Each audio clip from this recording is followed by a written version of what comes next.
Anda masih bersama kami di Sport 8 dan kita akan melanjutkan perbincangan dengan Bung Harpa. Bung Harpa, kalau kita melihat nih, ada beberapa nama.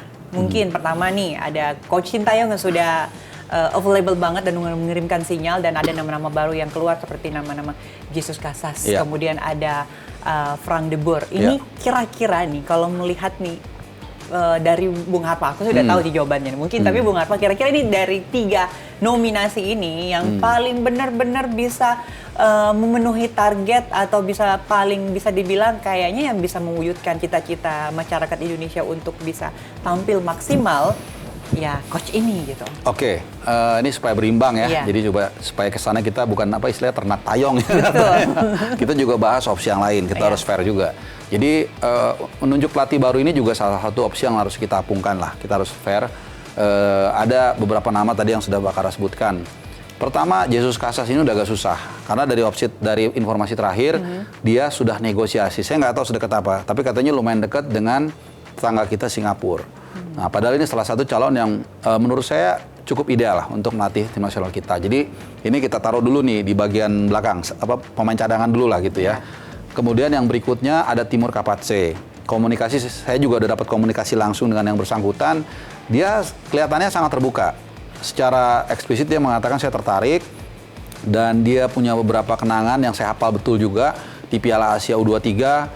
Dia memimpin Uzbekistan bertemu dengan tim nasional kita di semifinal, dan saya juga kebetulan saat itu ada di konferensi pers, dan dia juga pernah main di Gelora Bung Karno nih tahun 2007 sebagai pemain. Jadi dan dia orang Asia lah ya. Jadi dia udah pasti udah kenal luar dalam dan melatih tim yang ya katakanlah punya gairah sepak bola yang sama Uzbekistan.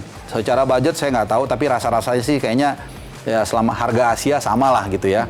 Satu lagi sebenarnya ada salah satu kandidat yang orang agak sedikit luput dari perhatian, yaitu Hussein Amouta. Ini orang Maroko, umurnya 55 tahun atau 56 tahun lah tahun ini. Pernah melatih Yordania, membawa Yordania ke Piala Asia tahun 2023 yang diselenggarakan tahun lalu ke final.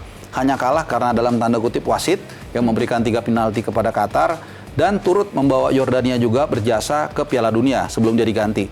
Dan satu yang menarik adalah dia pernah bekerja sama dengan direktur teknik kita, Alexander Zwiers, yang menjadi direktur teknik Yordania. Jadi checklistnya banyak nih. Soal harga juga sama, karena orang Asia harganya harusnya Asia. Plus kalau mungkin agak mahal, tinggal bilang ke Alexander Zwiers, tolonglah minta diskon sama dia. Diskon. Mungkin bisa. Harga teman gitu ya. Harga teman mungkin bisa ya. Jadi itu beberapa calon. Yang berikutnya mungkin ada juga nih yang katanya Bernardo Tavares, mantan pelatih PSM, lumayan tegas juga. Kan kita perlu kan sosok yang tegas dan sedang available juga. Dan juga agak beberapa nama lain lah. Ada Park Hang-seo, mantan pelatih Vietnam, dan juga Bojan Hodak yang saat ini pelatih Persib. Dan bahkan juga katanya dari Italia juga katanya ada. Jadi banyak nama lah. Jadi tapi tadi 2-3 nama awal yang saya sebut itu merupakan kandidat pelatih di luar CLBK yang mungkin saja bisa membesut tim nasional kita. Oke. Baik. Nah, kalau untuk memilih coach ini kita melihat nih ya, timelinenya kan udah sangat mepet banget nih. Waktu durasinya ini. Kira-kira waktu atau momen yang tepat untuk memilih gitu, langsung memilih nih kira-kira coachnya tuh kapan gitu. Mepet banget nih durasinya. Sesuai tadi yang kita pengen bahas, ini durasinya ini ntar lagi nih, tinggal berapa minggu ke depan ya? Iya, 2-3 minggu ke depan. 2-3 minggu ke depan. Kalau mungkin kita sedikit flashback ya ke belakang, mungkin Bakara masih ingat proses pemecatan Sintayong ke pemilihan Kluivert itu kan jaraknya cuma 6 hari. Betul. 6 Juni agak mengagetkan juga sih sebenarnya. Agak mengagetkan, semua mengagetkan. Apalagi yang dipecat kaget juga kan.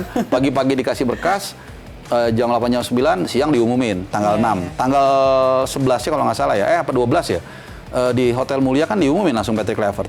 Dan bahkan saat itu Pak Ketua Umum ngomong, we've been discussed this many months before. Dia ngomong seperti itu kan, saya nggak lupa. Berarti kan dia udah nyiapin dari berapa bulan lalu. Nah, berbeda dengan sekarang. Saya nggak tahu apakah dia juga discuss this many months before. I don't think so. Kalau itu yang terjadi, hari ini sudah lewat 6 hari, udah 7 hari. Dari Kamis, Kamis, udah seminggu lah pas. Dan belum ada hilalnya sama sekali. Iya. Belum ada misalnya kayak, oke, kita sudah sementara nego. Waktu berjalan terus. Waktu udah berjalan terus. Clock ticking, dan kita dalam suasana yang vibes-nya nggak enak. Karena habis kita gagal total, kemudian ada drama, pernyataan-pernyataan dari mereka yang kontroversi, dari para tim kepelatihan, dan hampir saat ini sunyi senyap. Ya, dari kantor federasi ini nggak ada suara sama sekali. Padahal we need someone stood up lah, Iya. at least untuk mengatakan sesuatu. Idealnya sebenarnya bagusnya seperti apa? Idealnya nih, Bung? secepatnya. Bahkan kalau perlu nggak ada kekosongan sama sekali. Iya, betulnya harusnya mungkin sebelum memecat Kluivert harus mungkin udah mempersiapkan terlebih Iya, dahulu gitu betul. ya. Jangan langsung memecat kemudian nggak ada persiapannya. Exactly. Artinya, menurut saya ya, ketika kita memasuki round 4, harus sudah diantisipasi. Kalau ini jangan hanya berpikir, wah ini nanti ini bisa minimal round 5 atau bahkan lolos. Sudah mulai siapin apa? Istilahnya siapin garam sama asam sebelum dapet ikan kan. Betul. Akhirnya pamali.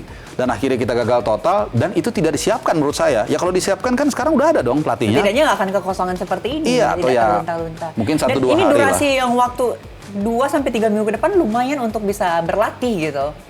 Iya, minimal persiapan, Iya, betul. persiapan. Misalnya pelatihnya itu siapapun itulah, terserah PSSI. Misalnya dia kontak 1-2 pemain, nanti kita sistemnya dan detail-detail administrasi ini kan nggak gampang, Mbak. Misalnya, oke nanti mau datang tanggal berapa, tiket pesawatnya siapin, latihannya di lapangan mana, seperti apa latihannya. Ini kan persiapannya bukan kayak orang mau bikin apa ya, bukan hanya untuk kayak sekedar bikin sarapan pagi-pagi kan. Jadi golden time ini menurut saya harus dimanfaatkan. Jadi, tapi memang orang bilang jangan diburu-buru dong. Ya nggak bisa. Ini masalah soal waktu mengejar, argonya mengejar terus. Betul. Gitu. Jadi ya menurut saya secepatnya lah kalau bisa. Baik, Bung Harpa, terima kasih banyak Bung Harpa Ya, atas sama-sama. kebersamaan kita dan bincang-bincangnya, senang sekali. Tapi sayang sekali durasinya udah habis. Selesai sudah periode kali ini. Terima kasih Bung Harpa, terima kasih Sama-sama. banyak. Untuk pemirsa Sport 8, saksikan terus Sport 8 setiap harinya hanya di Garuda TV. Sampai jumpa.